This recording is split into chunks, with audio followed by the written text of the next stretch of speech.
Hey review family, keep it high, keep it tight. My name is Jay Morse, the review guy, reviewing music for the love of music, and I'm back again to bring you another video. And in this one, I'm going to be covering the new Cadaveric Incubator record entitled Nightmare Necropolis. This is the second studio-length album by this band that is native to Helsinki, Finland. They've had some off and on activity, but for the majority of the 2010s, they've been back and decently prolific. You can find them on Hell's Headbangers, which right off the bat, to people that are aware of the talented artists and bands that label likes to sign, that should immediately garner some interest, or at least a healthy amount of intrigue. Now, the first thing that enters your mind when you think of the Finnish region in terms of metal isn't necessarily going to be Grindcore or Deathgrind. I would say those won't be the first things that come to your mind. You're going to be thinking black metal, atmospheric black metal, you're going to be thinking folk metal, melodic death metal as well. But past these harmful stereotypes for the region, Finland really does have a pretty sweet underground metal scene,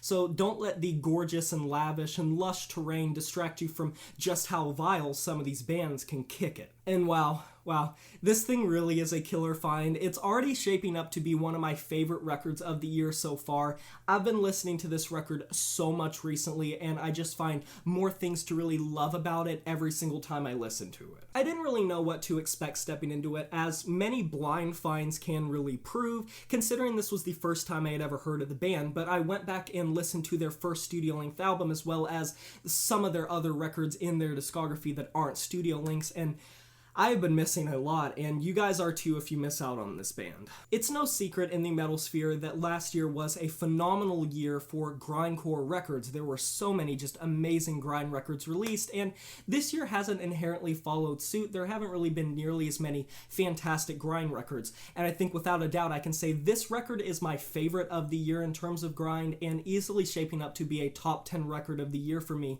thus far. Now, those may be some bold statements to make, but just bear with me for a minute. Let's dissect it a little bit. World Necrosis opens this track listing up with one of the most gross sounding openers. It's such a gross, disgusting, gritty sound to open up this record, to say the least. It is pounding. It has that same just timbre and that same veneer of like what The Body does with some of their music, or say Boris. It genuinely could even borderline be like a Merzbow opening. That's just how noisy and abrasive this fucking opening is. I gotta give it to them. It really did grip me from like the first 5 seconds, which I feel like this is the quickest a record has really snapped me back and grabbed my attention, especially considering this was a band I hadn't really known anything about. And I think they proved throughout this very first track that they're not just going to be a one-trick pony. And I think boiling it down to just a Deathgrind record alone is kind of improper, selling the band a little bit short. So much coincides into the ferocious entity that this record is, and all of it's apparent from the very first track. Harsh lyrics and this mallet type drum work, as well as these OSDM growls flying from all directions and high-speed thrash metal riffage that reeks of like the 80s OSDM scene. They pile on the guts, but they keep the style intact. Despite pulling some ideas clearly and wearing their influences on their sleeve from other bands, specifically in the old school grind and death metal scenes, the speed, the aggression, the production, and just the heart and soul and energy really does stay the same. The sheen that covers this record is very, very consistent, even though they do change things up quite often. And for a record that is pretty meat and potatoes and cookie cutter in the grand scheme of things, they do allow themselves to become pretty technical on many of these tracks. Even if it is just for a little bit before they gallop back into just a groovy headbang-worthy riff, which isn't something I'm complaining about considering how well they do it here. The murky and cutting riffs of all of the bands that are copying the old school death metal scene are still here, but they just blend a lot better with the grindcore than if they were just the focal point alone, which sort of leads me to just my main overarching point.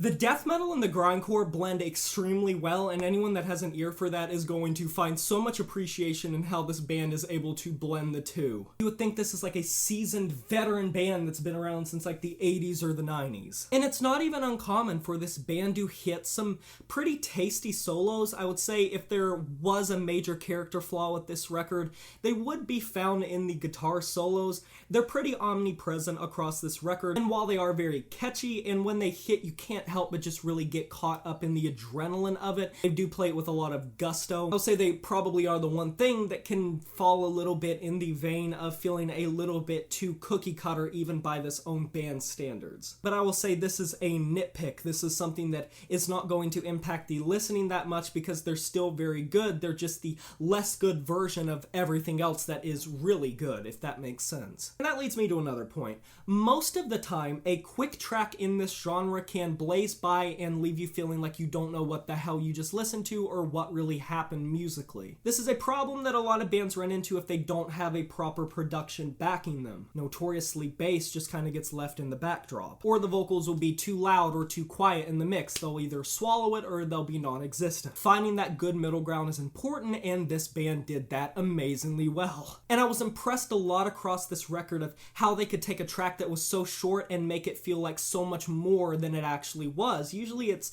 the opposite. It seems contradicting or counterproductive to say that that's something that they can do. Bloodlust, for example, is multi-phase, but in the span of less than 3 minutes manages to gallop into this really groove-laden, tasty riff line, a pretty vague and distant but still very satisfying solo, and sort of catapult into a conclusion that makes it feel like it was a lot longer of an experience than it actually was. And in the good way, not in the, oh, this is a slog, why can't this be over way. This is one of those albums, man, that made me want more. It made me wish it was longer. This record may not be without flaw, but it's definitely not without merit either. Blistering and cutthroat, it never lets off the gas pedal. The first leg is completely golden and would already make for a really good record, and the rest being as consistent as it is just the gravy, the cherry on top, the calm reminders, or I guess opposite of calm, the angry reminders of the quality control that this band is clearly going through to make sure that everything is brought together meticulously to create a really full body experience for how short the runtime is. Sure, many tracks follow the same single line to get to their destination.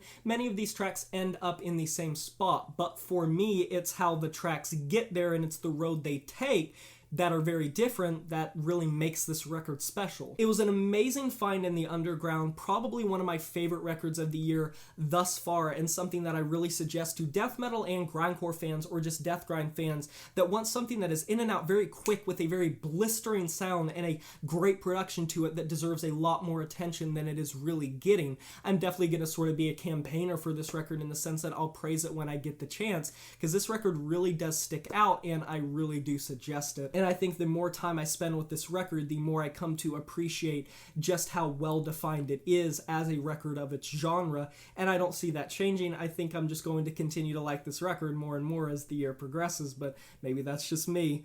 I'm going to be giving this album a 9 out of 10.